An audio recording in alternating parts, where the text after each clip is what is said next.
real privilege to be here. And what's interesting is that both these amazing people, I hesitated for a moment before calling them people because they have such dimensions to them. But both of them have come to this whole topic of wisdom from very different perspectives.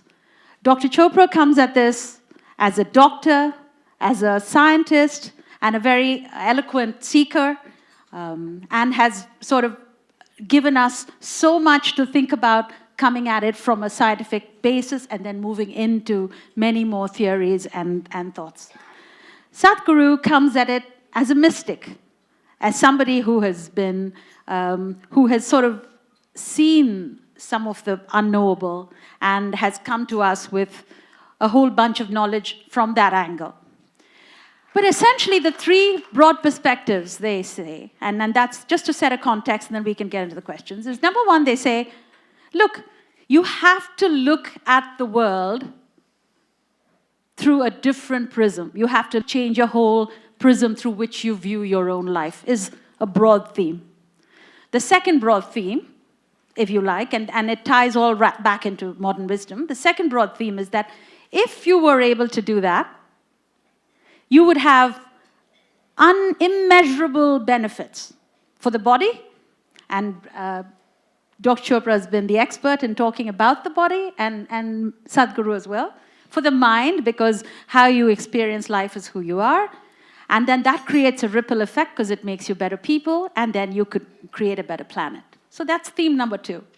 And then theme number three is to do that, you have to do a whole lot of things. This is not something that just happens easily. You have to go through a lot of rigorous discipline, and you need a science and technology to get there, essentially. And that science and technology comes in the form of yoga, and different forms of yoga, different forms of inner engineering, and self-inquiry, self-knowledge, self-discipline, and so on, that Dr. Chopra talks about. So there's many, many techniques. So these are three broad themes. Has your own thinking changed over the last, I mean, you both have been talking about variations of this topic for a very long time. Could you just tell us, has that changed a lot? Can you both take that question? First of all, thank you for that amazing invocation. You really created the atmosphere here. And it's a great honor to meet you again, Sadhguru, after all these years. I remember playing Frisbee with you in Puerto Rico. And of course, Dr. Jayaraman, one day I will be like you. Okay?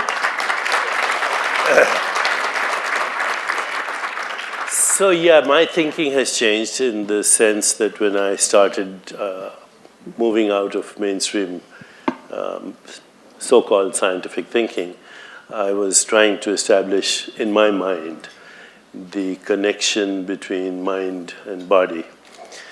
And over the last 4 decades, I have realized, which has been obvious to great sages throughout the centuries, that there's no system of thought that can access truth or reality, whether it's a scientific system of thought or a mathematical system of thought, or these days we talk about quantum physics.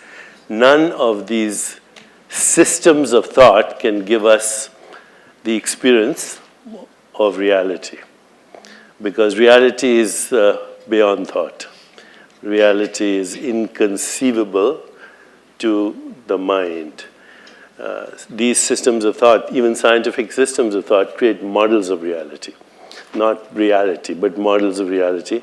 And we have faith in them because once we understand the model, we can create technology. So we can create jet planes and bombs and mechanized death and internet and all the wonderful things. So we think science gives us access to reality. But even science is an activity in something that is not mind, that is not matter. For lack of a better word, it's a field of awareness, what the great sages call Brahman. And the universe is a modified form of that. Your mind, your body, and the universe out there is all conceived, constructed, governed, and the becoming of a non-local, inconceivable, dimensionless reality which is not in space and time. Now, this is very difficult for the modern person to grasp, okay, but it's actually part of since we're talking about ancient wisdom traditions, if you read the Yoga Vaishishta, it says that which cannot be seen but without which there's no seeing. That which cannot be perceived but without which there's no perception. Cannot be imagined but without that which there is no imagination, creativity, insight, intuition, choice. Everything that we call reality comes from an inconceivable, dimensionless, non-local domain which is not in space-time. So, when Lord Krishna talks about it, water cannot wet it, wind cannot dry it, weapons cannot shatter it, fire cannot burn it, it's ancient, it's unborn, it's not subject to death. Now that's inconceivable to the mind, but it's experiential when you settle into awareness, when you settle into being, when you settle into existence, what is called Satchitananda or Tattvamasi, and you saw the video where he expressed his experience. That's not an intellectual experience. That is a transcendent experience. I'll stop there. Sadhguru, you come at it from knowing. Tell us how your own thinking has changed, how your own knowledge has changed. I cannot say much about thought because I don't have much thought. This may sound a little like an oxymoron for people, but the fact of the matter is, most of the time I don't have any thought in me. For me, the phenomena of life that's happening within me always overwhelms everything else. Thought occurs to me only when I want to physically do something, arrange something around me. Otherwise, days on end will pass for me without a single thought. So, maybe I never grew up. In a way, yes, because when it comes to… people ask me, what has been your sadhana? My only sadhana has been that right from my childhood, I never got identified with anything. Either the family, or the culture, or the religion, or the society, or various other things happening around you, including your parentage, your siblings. I was involved with them, but never identified with anything. If human intelligence does not tie itself down with identity, every human being will realize the nature of life. Human intelligence is capable of figuring this. When I say intelligence, as Deepak pointed out, it's beyond the thought process. Unfortunately, because of the type of education systems we have today, we are completely committed to one dimension of our intelligence, which we call as the intellect, which is just the thought process. Thought can only happen with the data that you have gathered through five senses, which is very limited, one thing. Another thing is, the nature of data that the senses gather are only useful for survival process. The very nature of how you see things, how you hear, smell and taste and touch life is only relevant for survival process. If you wanting to know the life itself, then these instruments of perception are no good. Even what is light and darkness is a debate between you and another creature which sees darkness as light, isn't it? If you sit with an owl and start an argument as to which is light and which is darkness, it's an endless argument, but who do you think is right? Hello? If you're saying both, you're either in the diplomatic corps or you have a successful marriage. Some have both. You have learned to say both, but which is the truth? What I see is the truth or what the owl sees is the truth? That's not the point, it is just that Nature has opened up our sense perception as it is necessary for our survival. Accordingly, it has opened up sense perceptions for different creatures as it is necessary for their survival. But if survival is all you're seeking, this is good enough, the five senses. But once you have come as a human being, somehow survival is not good enough. If your stomach is empty, there's only one issue about food. But once the stomach becomes full, you have 100 issues going on. So the nature of the human being is such, no matter what you do, you want to be something more than what you are right now. And if that something more happens, something more, it's an endless pursuit. So somewhere, a human being is seeking a limitless expansion, but trying to do it with physical means. The very nature of physicality is a defined boundary. If there is no defined boundary, there is no possibility of physical happening in the universe. But now, a human being is longing for the boundless, that too in installments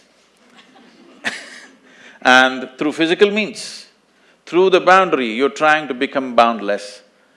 The desire is fantastic, the method is hopeless.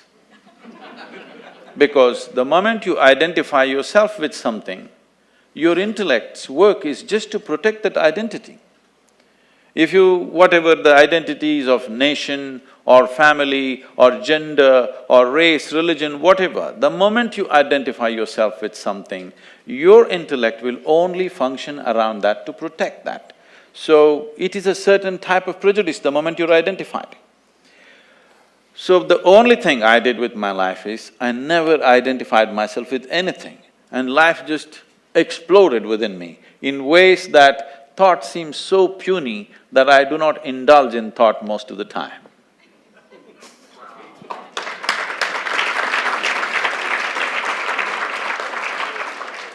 You know, what you're saying, for all of us here, in some way, shape or form, we all pride ourselves on thinking human beings. This is a tough pill to swallow. Thinking is just recycling of the data that you already gathered. So, what is the leap of faith that you go from this perspective of thinking and thoughts to we don't belong to anyone, you know, we are not identified with any instrument, with any sort of localness. And I know both of you have spoken about that. The thing is, this is not something that people will not get. They will get this. This is not some great teaching I'm telling you. If you get it right now in your life will transform in ways that you can't imagine possible. Otherwise, someday you will get it from the maggots. You will understand you don't belong to anything. So, the entire culture of what you're calling as Bharat is about Vairagya. The word Vairagya means… Rag means color, Vairag means beyond color. But if you say colorless in English language, it is a very negative connotation of being colorless. Let's put it as transparent. Because it's transparent, it can take on the color of anything right now. Right now, if my background is red, I'm red. If it's yellow, I'm yellow. I'm picking the colors from you, okay? Thank you, I appreciate it. Well, blue and gold aren't bad either. Dr. Well, did you have something to add to that? Just to elaborate on what he said. You're listening to us here. Now, just for a moment, turn your attention to who or what is listening. What he experiences being, right? Another word for awareness or existence. It's not a thought. Thought is what creates the subject-object split. Being is all there is, and being is not a thought. Okay, so as even now, if I asked you, are you aware? That's being. Now everything else is just a modulation of that. It's a feeling or a thought or a sensation or a perception. We call that the mind, we call that the body, we call that the universe. But all there is being and its modulations. Because what you experience is sensations, images, feelings, and thoughts, and then you say, oh, that's a tree, that's a body, that's a universe, that's a rock. There are just different combinations of being and its modulations. Did you all understand that? Thoda sa, some. It's a very, and I think this is part of the complexity I think we all struggle with. Because you try to explain it in words. But again, as you're listening, turn to who is listening. And I think, Dr. Chopra, the interesting question is, and Sadhguru, this is for you as well. Essentially, what we are doing in this whole process of asking all of us to change the prism is you're essentially asking us to experience it in some way. Yeah, he said the mistake of the intellect. It's the mistake of the intellect, yes, that there is separation between observer and observed. Because the observer and observed as mind and body are a single holistic activity of the total universe. And if you go back, I think in the earlier session, there was quotes from the Gita, and I know you all, and you've spoken about that as a Sadhguru, about, and so the I whole... have Not now, but basically, but I'm sorry, then it was, Dr. Chopra, you had spoken about the different forms of the different forms of yoga that have been, the Raja Yoga, the Bhakti Yoga, the path of devotion, and we know that it's been spoken about in the Gita. So what's so difficult? What is the barrier that people haven't seen it yet? It seems, in a way, it's an experience. It seems, it seems obvious at one level, and it's yet very difficult to grasp on the other. Could you just talk to us about what the barriers are? For some of us who were brought up, educated in a scientific worldview or in a worldview that emphasizes recycled information, as you said, or all of that, it's very difficult to intellectually get to being because we identify, as he said, with our perceptual experience, with our intellect, with our mind, with our ego identity.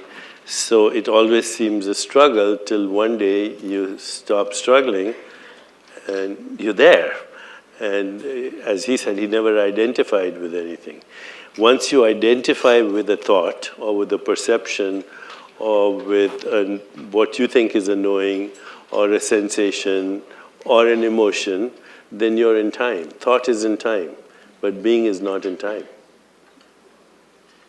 Sadhguru, your thoughts? I mean, I'm completely spiritually uneducated. I don't know from where I have quoted.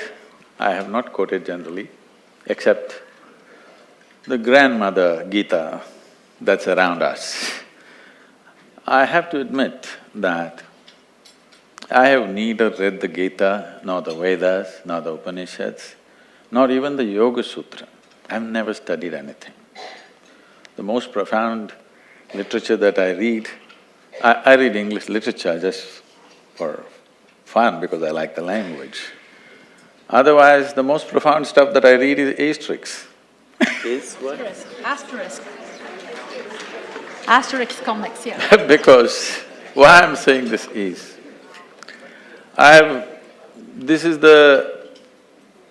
this is what it is. For example, a modern scientist is trying to mathematically deduce the reality.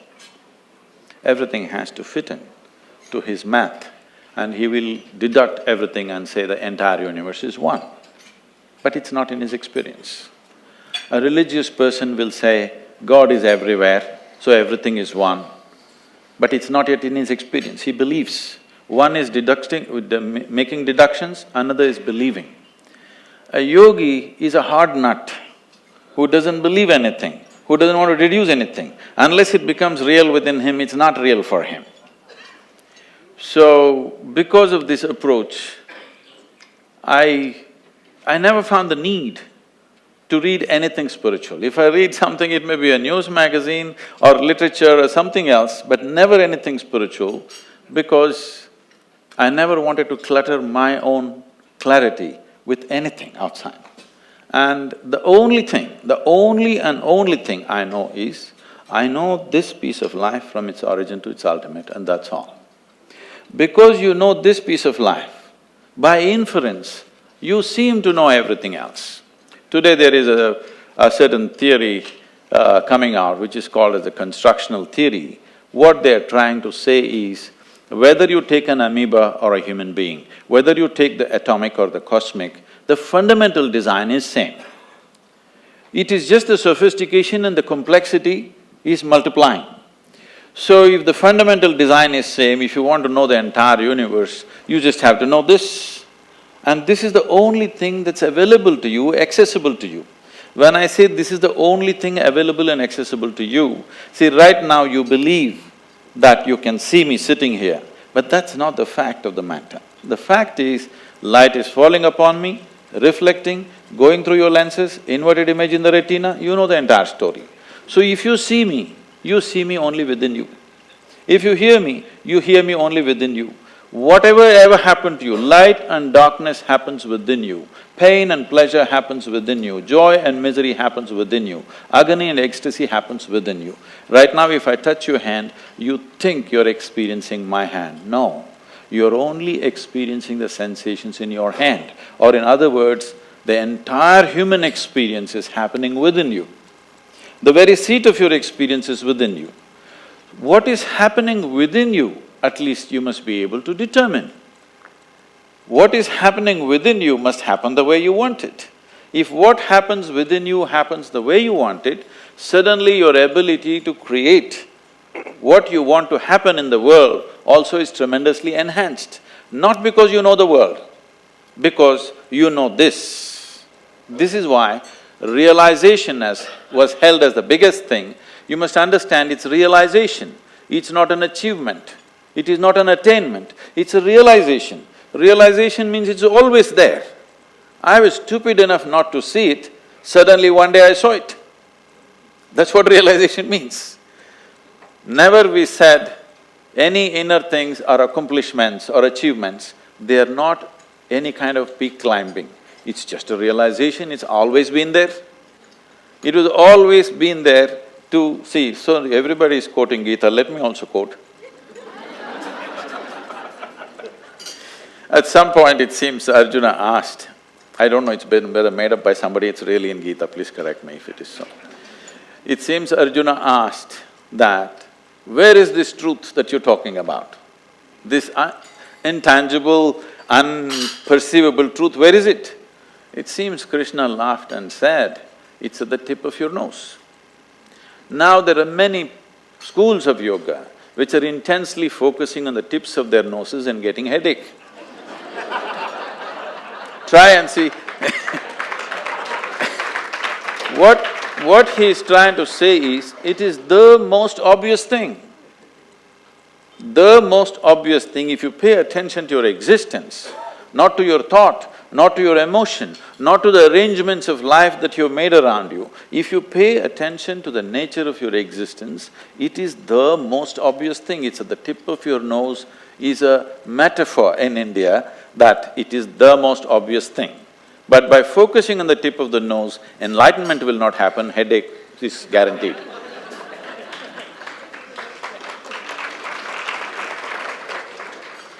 So picking up on Sadhguru's point, Dr. Chopra, so what is scientific inquiry in this, with this construct? Which is, hey, it's realization, it is a knowing, and what… You know, Sadhguru is one of the few lucky ones. I've known two other people who said what he said, that I thank God I never read anything. One was Maharishi Mahesh Yogi. He used to always say, thank God I never read anything because it would have cluttered my mind. And the other was Krishnamurti. He would say the same thing, that, you know, the more you read, the more you clutter your mind. And he also would say, I've never read anything.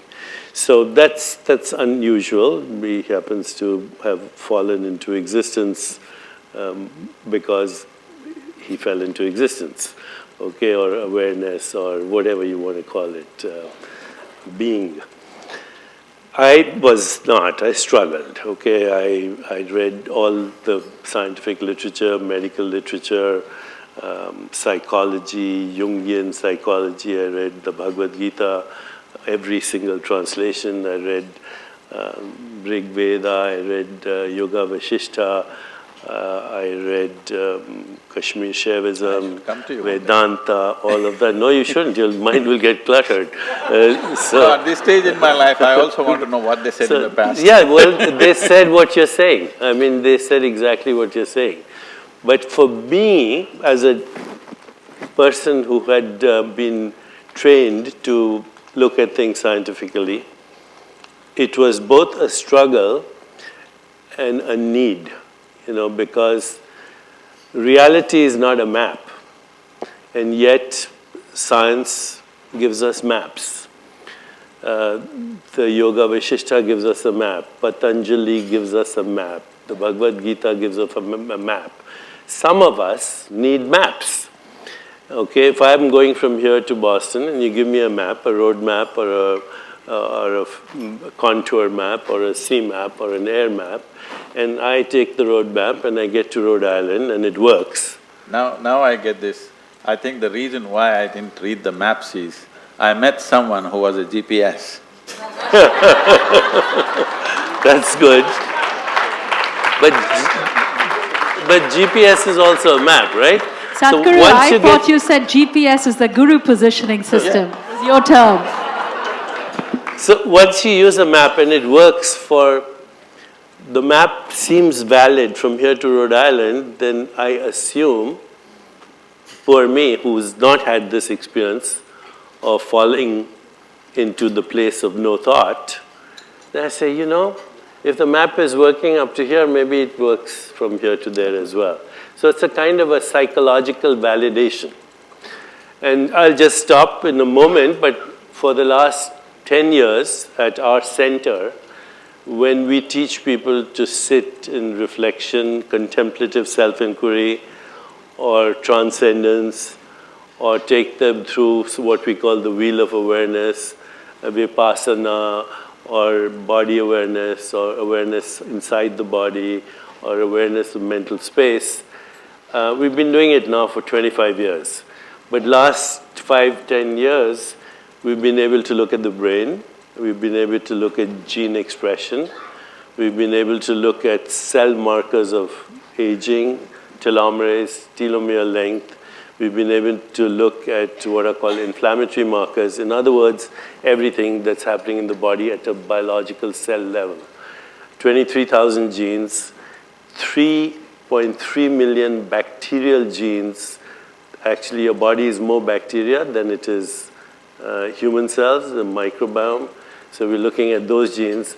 And then we're looking at what is called the epigenome, which is the shell of proteins outside the genome, and how these work together. And what we are finding is remarkable. In the beginning, nobody would believe us, but now we have collaborations with Harvard, UCSF, UCSD, Scripps, with digital technology, with Duke University, with Mount Sinai. We can look at a blood sample, and we can tell you, just by looking at the blood sample and the gene expression, if you're experiencing samadhi occasionally or not, if your mind is quiet or not, if you're falling into the place where he Even whether our parents experience this. Parents too. In fact, the epigenetic shows that your experiences now, which are not in your brain, by the way.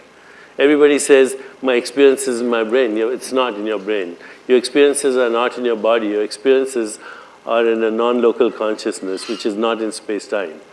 But whatever, that's a whole different discussion. But we can now, in fact, our collaborator, and this is a joke actually, but it tell you where science is.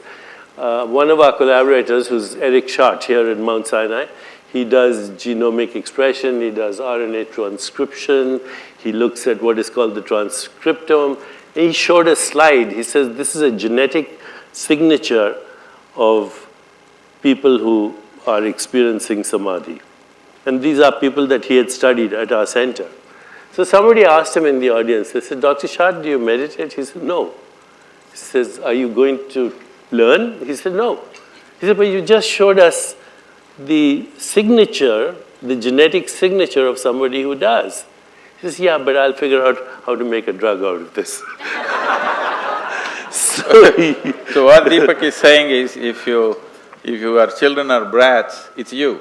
Yes, it is you. It is you. 7 generations. You know, in Hawaii they have these temples and cow farms. If a cow has been zapped electrically, the next generation of cows will not go to the fence. They already know it's electrical and they might get shocked. Okay? Then the following generation. Now, people have done experiments right here where you take mice and you have them smell wintergreen, which is a very pleasant smell. Then they get mild electrical shocks. The next 7 generations of mice will be scared by smelling wintergreen. So, this is the first window that's opening into what we call sanskaras or vasanas. You know, you have 2 identical twins and they have the same genome. In fact, exactly the same genome. But they're not the same people, right? They have different, mother will tell you that they have different personalities. Where is the seat of this personality? Where is it coming from? This is why science opens the window to what people already knew, actually, in our tradition. And it's interesting that even if science opens the window, and I think both of you have said it in different ways, that it's just a very small, you know, it's still like, boiling the ocean in a kerosene stove, because science can only go so far because there's so many forms of knowing and so many forms of seeing, as you have said. So it's a challenge, I imagine. Even science is a series of realizations, okay? I mean, science is not outside of this. Science has evolved because of series of realizations, but happening in small spurts, not grasping the entirety of it, but in bits and pieces, realization and realization and realization, this is what it is. We say he discovered something, but what it is he observed something. He realized that this is the way it works, some aspect of it. And knowing the physical dimension of how it functions allows you to do many things with the physical world, which you see in the form of technology today. Very important thing though, but science has now brought us to what we call the portal or the door of the sub-empirical. And the sub-empirical is less than 0.01% of the unmanifest, which is scientifically unknowable, not unknown, unknowable, because how do you measure something that is totally unmanifest? It's not in space-time, okay? So once you get beyond, I think if I can elaborate on this for just 1 minute, the 2 most open questions in science today, there are 150 open questions, but the 2 most open questions, number 1 is, what is the universe made of? And the answer is we don't know, because 96% of the universe is invisible, what they call dark energy, dark matter, but it's not, those are words. They don't know exactly what it is. One is expanding the universe, one is contracting the universe. Dark energy, 96%, that leaves 4% of the universe, which is atomic. Of that 4%, 99.99% is invisible interstellar dust, which hasn't become stars and galaxies. So the visible universe, which is all the galaxies, the billions of stars, the trillions of planets, is 0.01%.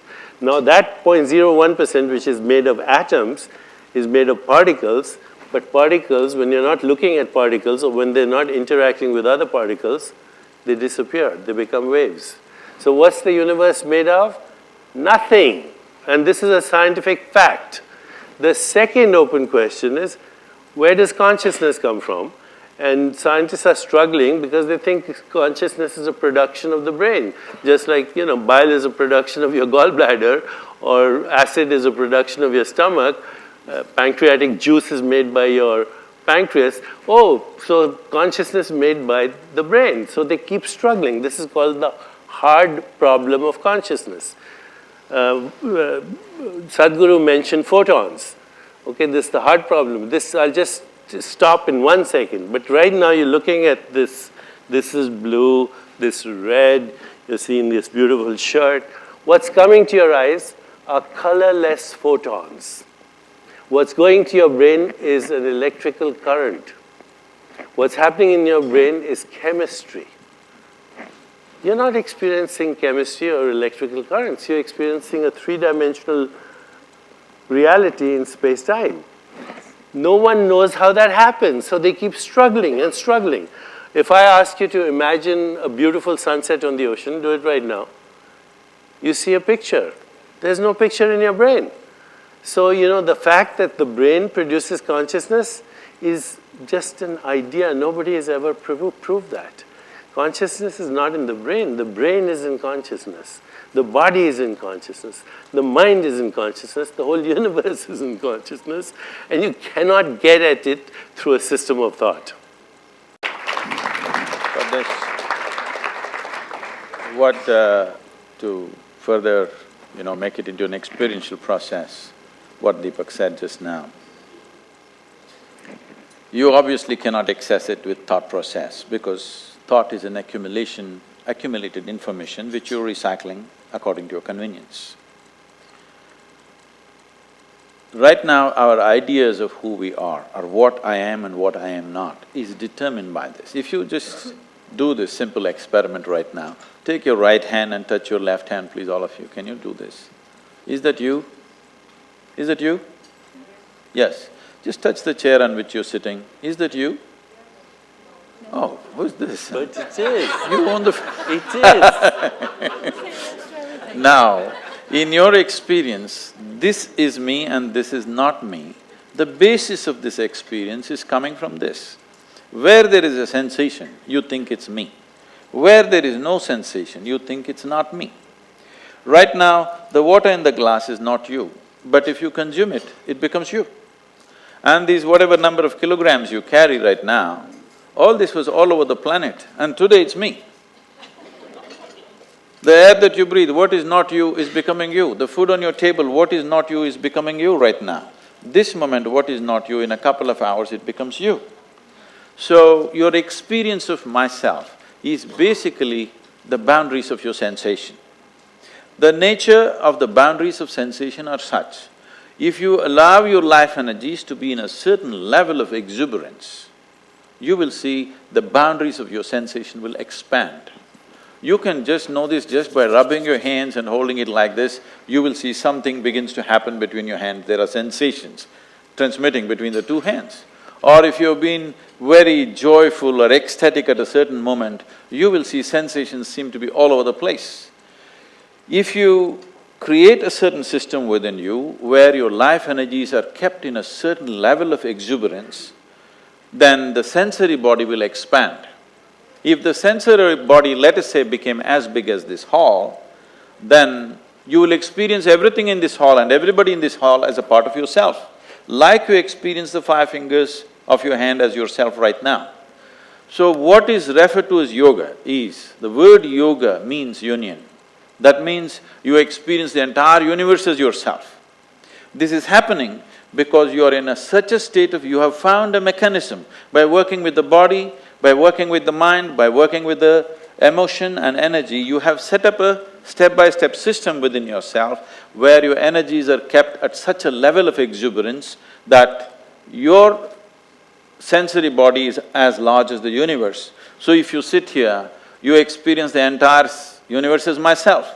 Once you experience everybody around you as yourself, then I don't have to tell you, don't kill this person, don't rob that person, don't harm this… all morality will be useless for you because you have experienced everything as myself. You don't have to try to be good. Your goodness is a consequence. Your goodness is not an effort. What he says, he's saying it experientially, okay? But the fact is, if you ask scientists, are there any boundaries in the universe? They'll tell you there isn't. Every boundary is notional or perceptual, and we don't know how perception occurs anyway. So boundaries are conceptual ideas. There are no boundaries in the universe. And there are no boundaries to your skin. In fact, what he said is your body is the entire ecosystem. It's not only the entire ecosystem of the planet. The carbon, the hydrogen, the oxygen, the nitrogen came from galaxies. So the carbon in your fingernails and the hydrogen in your eyes or the oxygen in your blood could have come from different galaxies. You are the total universe at this moment, a pattern of behavior in space-time. And before I say Jack Robinson, you're a different activity anyway. There is no permanent activity as a noun. You are not a noun, you're a verb. And the verb is the activity of the total universe. I, the most frequent word we use is I. So I say, where are you? You say, I'm here. Okay. And so then I can ask you, okay, you're here, but where am I? You say, you're there. You say, where is the I in you experiencing seeing me? I do this with neuroscientists, and they'll say, in my eyes. I say, your eyes are this big, they're 9 centimeters apart, the retina is curved. By the time light gets into your retina, it's inverted, you should be seeing two of me about this size, upside down, 9 centimeters apart. You're not having that experience. Then they point to the brain and say, how do I fit inside your brain? How does this room fit inside your brain? How does the whole world fit inside your brain? There's no answer for this in science, by the way. Rumi, there's a beautiful poem. Look at your eyes. They're so small, they see enormous things. So where is the I that is experiencing this conversation right now? Where is it? It's the wrong question. It has no location in space or time. That is who I is. And the whole universe is in I.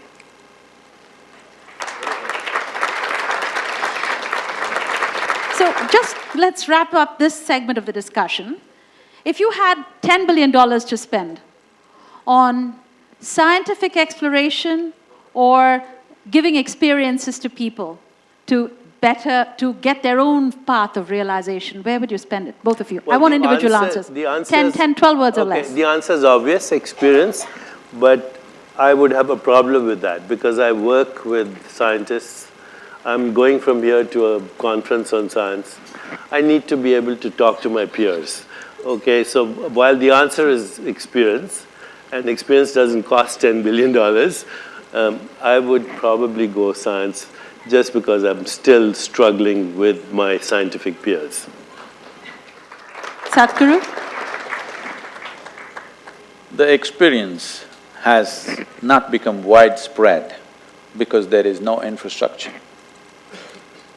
Neither physical infrastructure nor human infrastructure. For example, in this country 150 years ago, they tell me over 94% of the people were illiterate. Today, 100% literacy. How does it happen?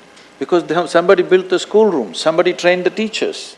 That infrastructure for inner experience has been wiped out in the last few centuries. So how do you expect it to happen? One guy talking here, one guy talking there is not going to make it happen. What should be a part of our life from the day we start? Because the nature of human intelligence is such that if you don't mess it up with belief systems, every human being will find it. Too many concepts, too many ideas, too many belief systems. Human intelligence is corrupt from the beginning. If you do not corrupt human intelligence, just leave it. Every human being is capable of knowing this. It is not some superhuman thing. The most important thing to remember is this yoga, this spiritual process is not about becoming superhuman. It is about knowing that being human itself is super.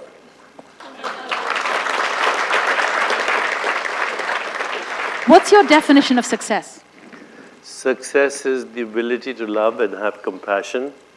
Success is, to some people, the progressive realization of worthy goals.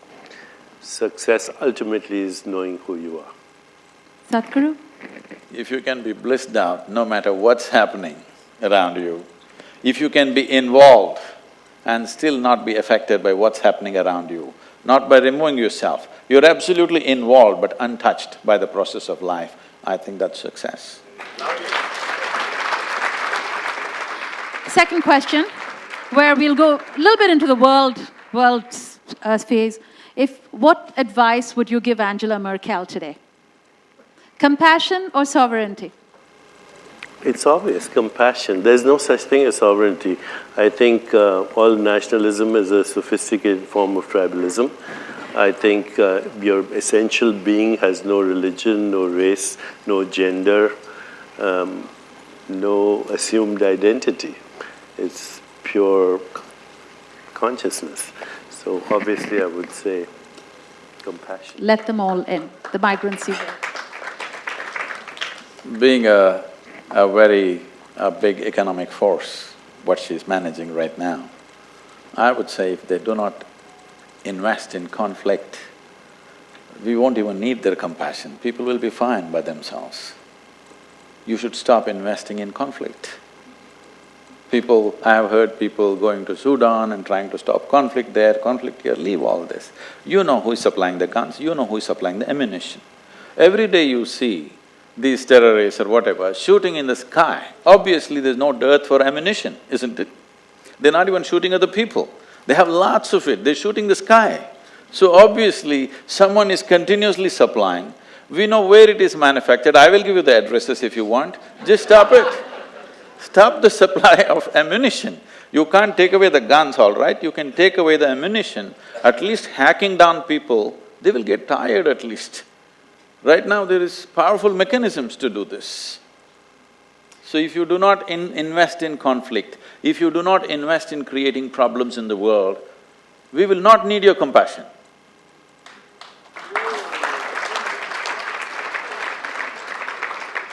And as a final question, if there is a saying or an affirmation that we could all use in our everyday lives, as we all progress in our quest, whatever that quest is, what would that be? What would you advise to each one? What do each one hold? Would you like to share with us? Might seem very banal. Take it easy. Easy come, easy go. That's my epitaph. There is no need to believe or disbelieve anything. What you know, what you do not know, you do not know. If this one thing comes into every human being, everything will run smoothly around us. Thank you both. Ladies and gentlemen, let's give a very big hand to Sadhguru and Deepak Chopra.